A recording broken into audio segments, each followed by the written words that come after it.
Explanation of Stanza 1-2. So we will be covering in this video stanza 1 and 2. Starting with the stanza 1's explanation, here we have, "It was roses and roses all the way, with myrtle mixed in my path like mad. The house roof seemed to heave and sway, the church spires flamed. Such flags they had a year ago on this very day." So the explanation for the stanza 1 is like such.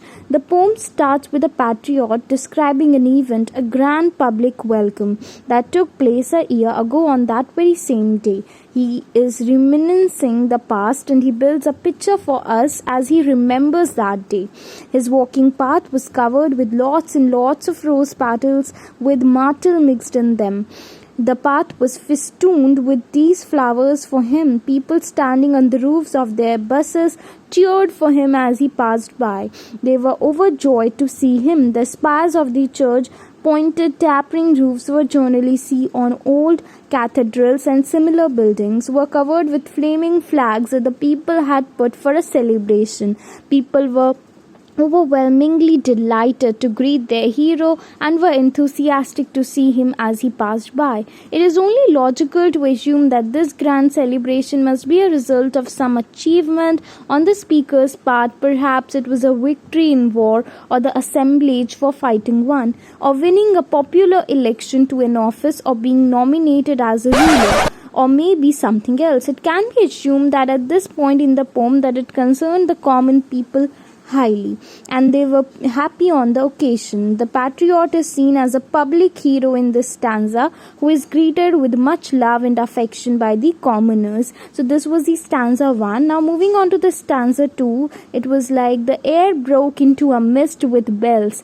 The old walls rocked with the crowd and cries.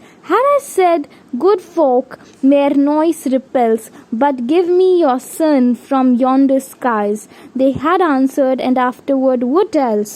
Now in the second stanza of the poem, the speaker continues narrating the old story from the same day a year ago.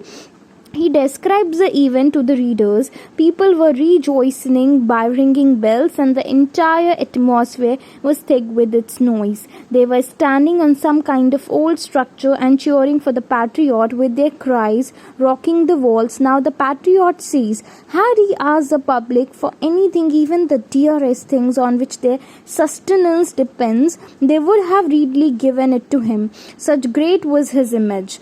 They would then ask him what else he wanted. We can see the exuberance of the people. The poet is trying to establish the kind of popularity the speaker had through this stanza. So this was the stanza 1 and 2 explanation that we did. Here we see the good things about the patriot, though it was in the past, in the very same day a year ago, but that is what it is. Now we will be seeing in stanza 3 and the rest of them what happens later in the next part. That's it for today. Like, share and subscribe the video.